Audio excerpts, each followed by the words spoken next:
Kejadian pasal 32. Yakub takut bertemu dengan Esau. Yakub melanjutkan perjalanannya, lalu bertemulah malaikat-malaikat Allah dengan dia. Ketika Yakub melihat mereka, berkatalah ia, "Ini bala tentara Allah." Sebab itu dinamainya lah tempat itu Mahanaim. Sesudah itu Yakub menyuruh utusannya berjalan lebih dahulu mendapatkan Esau kakaknya ke tanah Seir, daerah Edom.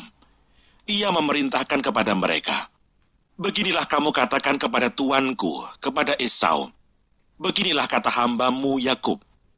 Aku telah tinggal pada Laban sebagai orang asing dan diam di situ selama ini.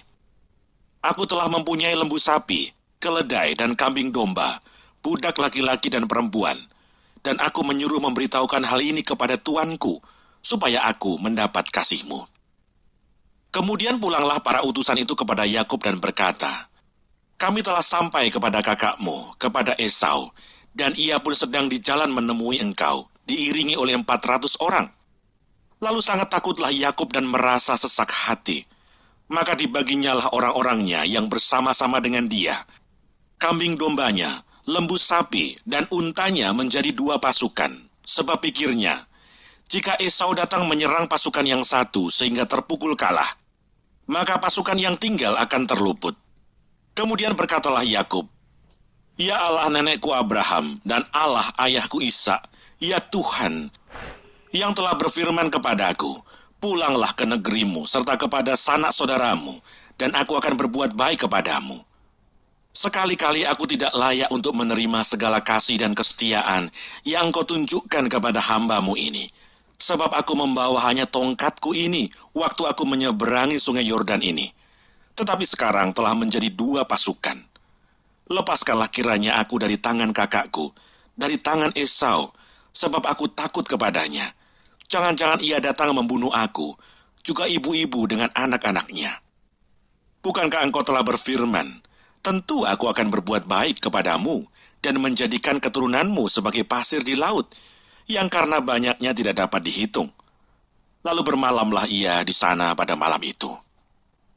Kemudian diambilnyalah dari apa yang ada padanya suatu persembahan untuk Esau kakaknya, yaitu 200 kambing betina dan 20 kambing jantan, 200 domba betina dan 20 domba jantan, 30 unta yang sedang menyusui beserta anak-anaknya, 40 lembu betina dan 10 lembu jantan, 20 keledai betina dan 10 keledai jantan. Diserahkannyalah semuanya itu kepada budak-budaknya untuk dijaga. Tiap-tiap kumpulan tersendiri, dan ia berkata kepada mereka, "Berjalanlah kamu lebih dahulu, dan jagalah, supaya ada jarak antara kumpulan yang satu dengan kumpulan yang lain." Diperintahkannyalah kepada yang paling di muka, "Apabila Esau kakakku bertemu dengan engkau dan bertanya kepadamu, 'Siapakah tuanmu, dan kemanakah engkau pergi? Dan milik siapakah ternak yang di depanmu itu?' Jawablah, 'Milik hambamu Yakub. Inilah persembahan yang dikirim kepada tuanku Esau, dan Yakub sendiri pun ada di belakang kami.' Begitulah diperintahkannya baik kepada yang kedua maupun kepada yang ketiga, dan kepada sekalian orang yang berjalan menggiring kumpulan hewan itu. Katanya, 'Seperti perkataanku tadilah, kamu katakan kepada Esau, apabila kamu berjumpa dengan dia. Dan kamu harus mengatakan juga, hambamu Yakub sendiri ada di belakang kami.' Sebab pikir Yakub, baiklah aku mendamaikan hatinya dengan persembahan yang diantarkan lebih dahulu, kemudian barulah aku akan melihat mukanya. Mungkin ia akan menerima aku dengan baik. Jadi persembahan itu diantarkan lebih dahulu, tetapi ia sendiri bermalam pada malam itu di tempat perkemahannya."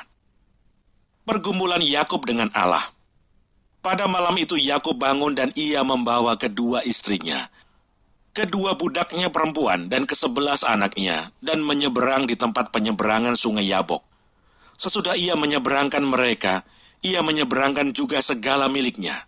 Lalu tinggallah Yakub seorang diri, dan seorang laki-laki bergulat dengan dia sampai fajar menyingsing. Ketika orang itu melihat bahwa ia tidak dapat mengalahkannya, ia memukul sendi pangkal paha Yakub, sehingga sendi pangkal paha itu terpelecok ketika ia bergulat dengan orang itu.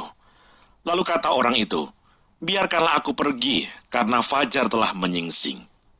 Saud Yakub, "Aku tidak akan membiarkan engkau pergi jika engkau tidak memberkati aku." Bertanyalah orang itu kepadanya, "Siapakah namamu?" Saudnya, "Yakub." Lalu kata orang itu, "Namamu tidak akan disebutkan lagi Yakub, tetapi Israel, sebab engkau telah bergumul melawan Allah dan manusia, dan engkau menang." Bertanyalah Yakub, "Katakanlah juga namamu." Tetapi Saudnya, "Mengapa engkau menanyakan namaku?" Lalu diberkatinyalah Yakub di situ. Yakub menamai tempat itu Peniel, sebab katanya, "Aku telah melihat Allah berhadapan muka, tetapi nyawaku tertolong." Lalu tampaklah kepadanya matahari terbit ketika ia telah melewati Peniel, dan Yakub pincang karena pangkal pahanya.